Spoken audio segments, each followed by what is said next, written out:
গল্পের নাম ফেরেশতার পদচিহ্ন। আরিফুর রহমান ছিলেন একজন অত্যন্ত সৎ এবং আল্লাভীরু মানুষ। তিনি একটি বড় কোম্পানির অ্যাকাউন্টিং বিভাগে কাজ করতেন। তার জীবনের প্রতিটি ক্ষেত্রে তিনি সততা এবং স্বচ্ছতা বজায় রাখতেন। তিনি বিশ্বাস করতেন, মানুষ হয়তো তার হিসাবের খাতার ভুল ধরতে পারবে না, কিন্তু আল্লাহ, যিনি সব কিছু দেখেন এবং শোনেন, তার কাছে কোনো কিছুই গোপন থাকে না। তার এই সততার কারণে তাকে প্রায়ই অনেক সমস্যার সম্মুখীন হতে হতো। তার সহকর্মীরা, যারা অসৎ উপায়ে নিজেদের পকেট ভারী করত, তারা আরিফকে পছন্দ করত না। তার ঊর্ধ্বতন কর্মকর্তারাও তাকে নিয়ে কিছুটা অস্বস্তিতে থাকতেন, কারণ তার উপস্থিতিতে তাদের পক্ষে কোনো ধরনের দুর্নীতি করা সম্ভব হতো না। তাকে প্রায়ই সেকেলে বা আনস্মার্ট বলে ব্যঙ্গ করা হতো। একদিন কোম্পানির একটি বিশাল প্রজেক্টের অডিট করার সময় আরিফ একটি বড় ধরনের আর্থিক গরমিল খুঁজে পেলেন। তিনি দেখলেন, কোম্পানির কয়েকজন উচ্চপদস্থ কর্মকর্তা মিলে প্রায় কোটি টাকার দুর্নীতি করেছে। এই সত্যটি প্রকাশ করলে তার নিজের জীবন এবং চাকরি দুটোই ঝুঁকির মধ্যে পড়ে যাবে তা তিনি ভালোভাবেই জানতেন। তার সহকর্মীরা তাকে বোঝালো, আরিফ ভাই, চুপ করে থাকুন, এত বড় রুই কাতলাদের বিরুদ্ধে গিয়ে আপনি পারবেন না, নিজের আর পরিবারের কথা ভাবুন।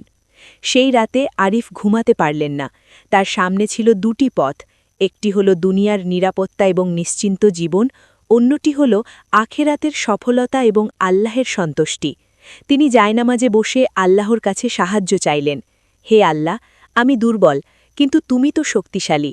তুমি আমাকে সঠিক পথটি বেছে নেওয়ার তৌফিক দাও। আমি যেন দুনিয়ার ভয়ে তোমার আমানতের খেয়ানত না করি।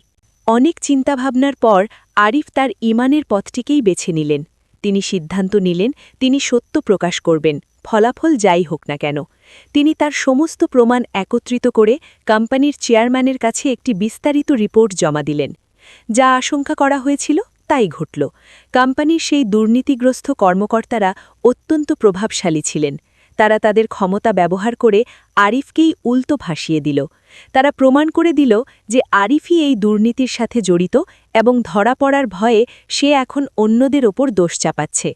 চেয়ারম্যান, যিনি নিজেও কিছুটা অসৎ ছিলেন, তিনি আরিফের সততার চেয়ে তার প্রভাবশালী কর্মকর্তাদের কথাই বেশি বিশ্বাস করলেন। ফলস্বরূপ আরিফকে শুধু চাকরি থেকেই বরখাস্ত করা হলো না, তার বিরুদ্ধে প্রতারণার মামলাও করা হলো। যে মানুষটা সারা জীবন সততাকে আঁকড়ে ধরে বেঁচেছে, আজ তার কপালেই জুটল চোর এবং প্রতারকের অপবাদ। তার আত্মীয়-স্বজন, বন্ধু-বান্ধব সবাই তাকে এড়িয়ে চলতে শুরু করল। তার স্ত্রী এবং সন্তানরা ছাড়া তার পাশে আর কেউ রইল না। আরিফ একেবারে নিঃস্ব এবং একা হয়ে গেলেন, কিন্তু তার মনে এক অদ্ভুত প্রশান্তি ছিল। তিনি জানতেন, তিনি হয়তো মানুষের আদালতে হেরে গেছেন, কিন্তু আল্লাহর আদালতে তিনি নির্দোষ। তিনি তার বিশ্বাসকে বিক্রি করেননি। জেলখানায় আরিফের দিনগুলো কাটতে লাগল ইবাদত আর আল্লাহর ধ্যানের মধ্যে। তিনি অন্য কয়েদিদের কুরআন শেখাতেন, তাদের ভালো পথে চলার জন্য উৎসাহ দিতেন। তার শান্ত, সৌম্য আচরণ এবং আল্লাহর উপর অটুট বিশ্বাস জেলের জেলার এবং অন্যান্য রক্ষীদেরও মুগ্ধ করল। একদিন রাতে আরিফ তাহাজ্জুদের নামাজে সিজদায় পড়ে কাঁদছিলেন। তিনি বলছিলেন, হে আল্লাহ, তুমি তো সব দেখো, তুমি তো জানো আমি নির্দোষ, তুমি আমার সম্মান রক্ষা করো। সেই রাতে জেলের জেলার সাহেব এক অদ্ভুত স্বপ্ন দেখলেন। তিনি দেখলেন, জেলখানার প্রতিটি সেলের সামনে একজন করে ফেরেশতা পাহারা দিচ্ছেন, কিন্তু আরিফের সেলের দরজায় তিনি দেখলেন দুজন উজ্জ্বল নুরানি ফেরেশতাকে। জেলার স্বপ্নেই তাদের জিজ্ঞেস করলেন, আপনারা এখানে কেন? তারা উত্তর দিলেন, আমরা আল্লাহর পক্ষ থেকে এই নির্দোষ বান্দার সম্মান এবং নিরাপত্তা রক্ষার জন্য নিযুক্ত হয়েছি। পৃথিবীর মানুষ তাকে অপমানিত করেছে, কিন্তু আসমানে তার মর্যাদা অনেক বলন্দ, উঁচু হয়ে গেছে। ঘুম থেকে উঠে জেলার সাহেবের শরীর ভয়ে এবং শ্রদ্ধায় কাঁপতে লাগল। তিনি বুঝতে পারলেন, আরিফ কোনো সাধারণ কয়েদি নন, তিনি আল্লাহর একজন প্রিয় বান্দা।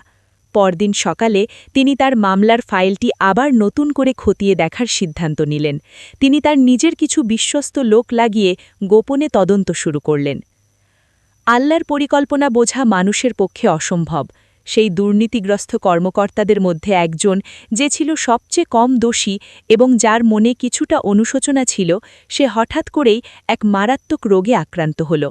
মৃত্যুশয্যায় শুয়ে তার মনে আল্লাহর ভয় জন্মল। সে ভাবল সে দুনিয়ার শাস্তি থেকে হয়তো বেঁচে যাবে, কিন্তু আখেরাতের শাস্তি থেকে কিভাবে বাঁচবে। সে জেলার সাহেবকে ডেকে পাঠাল এবং তার কাছে পুরো ষড়যন্ত্রের কথা স্বীকার করল। সে সমস্ত প্রমাণও তার হাতে তুলে দিল।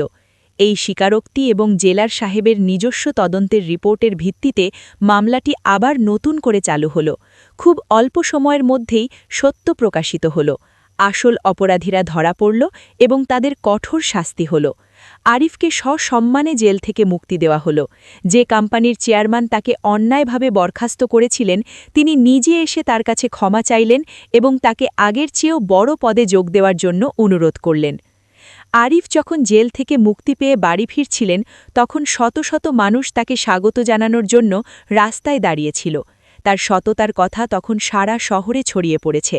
তিনি এখন আর সেকেলে বা আনস্মার্ট নন, তিনি এখন সততা এবং সাহসের এক জীবন্ত প্রতীক। আরিফ সেই কোম্পানিতে ফিরে গেলেন, কিন্তু এবার তার উদ্দেশ্য ভিন্ন ছিল।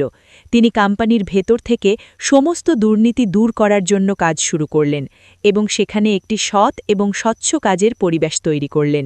তিনি প্রায়ই সেই জেলার সাহেবের সাথে দেখা করতে যেতেন, যিনি তার মুক্তির জন্য এত বড় ভূমিকা রেখেছিলেন। জেলার সাহেব তাকে বলতেন, আরিফ সাহেব, আমি তো শুধু ওসিলা ছিলাম, আপনার আসল রক্ষাকর্তা তো স্বয়ং আল্লাহ। আমি নিজের চোখে দেখেছি কিভাবে তার ফেরেশতারা আপনার জন্য পাহারা দেয়।